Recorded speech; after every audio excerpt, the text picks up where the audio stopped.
look at me. Oh, I can feel it.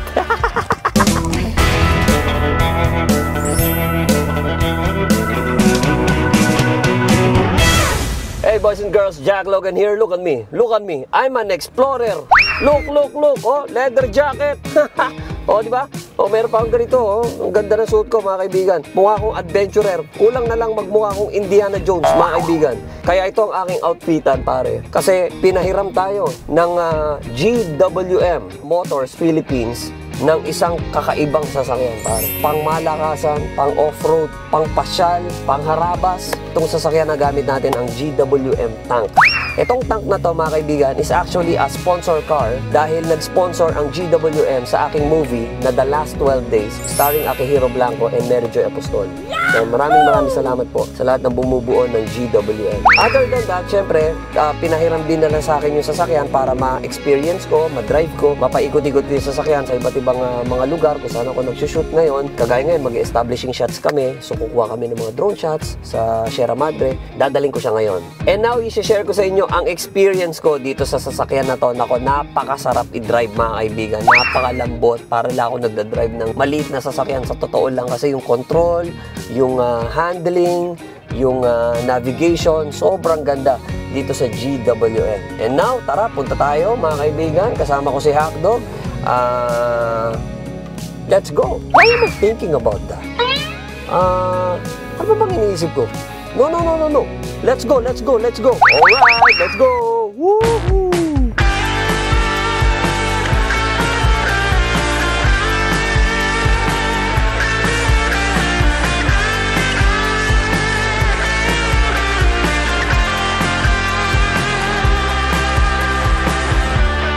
Ang GWM Tank 300 ay isang ultra rugged look na sasakyan na 4x4 at sobra namang napaka-modern and well-appointed interior.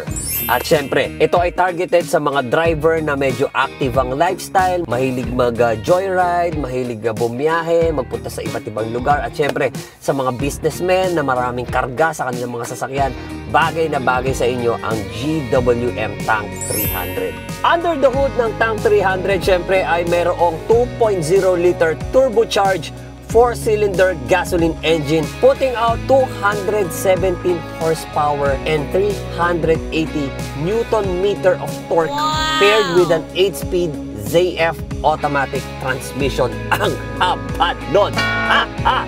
Syempre ito ay dinideliver ng 4 wheels via the Tank 300's 4x4 system, which also includes a locking differential to help maintain traction in tricky areas. Mayroon siyang auto stop, okay, para medyo hindi dadaos-dos ang iyong sasakyan. Underneath the Tank 300 rolls out a 17-inch tires and disc brakes, providing stopping power on all 4 corners. And syempre, kapag usapang suspension na, the Tank 300 is supported by a double wishbone independent suspension up front and multi-link rear suspension at the back with coil spring shock absorbers. Sa exterior naman ng tank, syempre, very classic dahil parang late 1970s yung look niya, yung mga popular na 4x4 noon. E ang kanyang front end or flat front end featuring circular headlights. Syempre, feel na feel natin yan, but this time naka-LED na siya. Okay, hindi na siya bombilya. And syempre, yung pagiging touch of modern and classic nag-fusion dito sa sasakyan na to. Sa likod ng tank, syempre, flat door tayo na mayroong spare wheel, kagaya ng iba na mga nakikita natin. Ang pinag-iba nga lang, yung Tank 300, rear door niya ay nag-o-open mula sa side. Hindi yung ginagano na parang trunk yung itsura niya. So, very classic, but at the same time, modern din. Okay, if you look at the steering wheel, ang ganda ng grip, manipis, hindi masyadong makapal. Nandito rin yung mga pindutan natin. At if mapapansin nyo, meron ditong shifter. Kasi meron siyang manual mode. So, pag nag-manual mode ka, dito mo yan i-shift. Ito yung shift up, ito yung shift down. Ito yung mode para sa volume, music, hands-free phone. Yan. Tapos ito, you can navigate the menu using this one. Malakas din ang kanyang busina. Siyempre, hindi pwedeng mawala yung airbag. Ito, honest opinion, medyo hindi ako fan ng bilog na na vent. Pero it's okay. I think yun yung purpose talaga ng tank, which is yung pagsamahin talaga yung modern tsaka yung classic. And speaking of classic, if you can see, analog yung orasan. Ayan, and also, ito yung kanilang panel naman para sa vent, di ba? Sa air conditioning, fan speed, mode. Siyempre, yan, ilawan natin. Para makita nyo.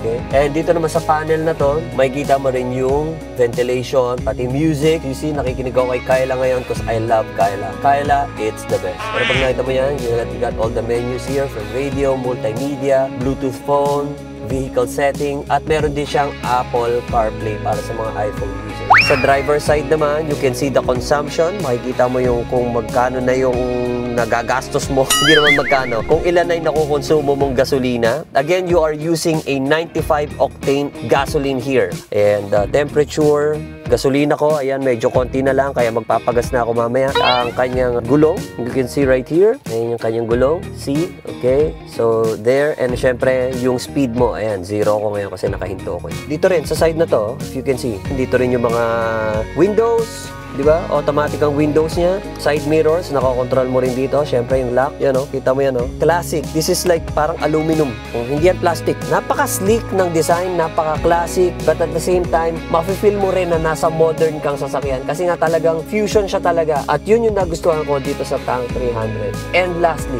dahil usapang joyride to, you know, biyahe and everything, hindi pwedeng mawala to, mga kaibigan. Sunroof.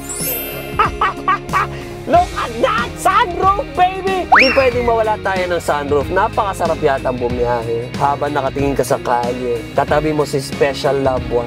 Magka-holding hands kayo habang nagdadrive. Sunroof on your head. And syempre, meron kayong coffee, di ba? At the same time, meron kayong coffee na iniinom, di ba? Napaka-romantic. Yan ang aking overall review dito sa Tank 300. I hope you guys had fun. Sana marami kayong mga natutunan. If you want to know more about this, nasa comment section yung link to kanilang page para makita nyo pa yung iba pa mga model ng GWM Philippines. Meron silang mga electric cars, meron silang mga gasoline cars, everything, you know, meron sila. Maraming salamat again sa Blade Auto Center for helping me get this vehicle, and I'm looking forward na ma-review ko pa yung ibang mga sasakyan ng GWM Philippines. Dahil si Hackdog sobrang spoiled, ayaw niya sumasakay sa lumang sasakyan. Gusto ni Hackdog lahat na sinasakyan niya pang malakasang sasakyan, di ba? Alright. Okay, tamo ganyan, katigas ang mukha niya. Babiyahe pa ako, and I hope na-enjoy nyo yung aking pagbiyahe, ang aking munting road trip. Jack Logan here, kasama ko si Hackdog.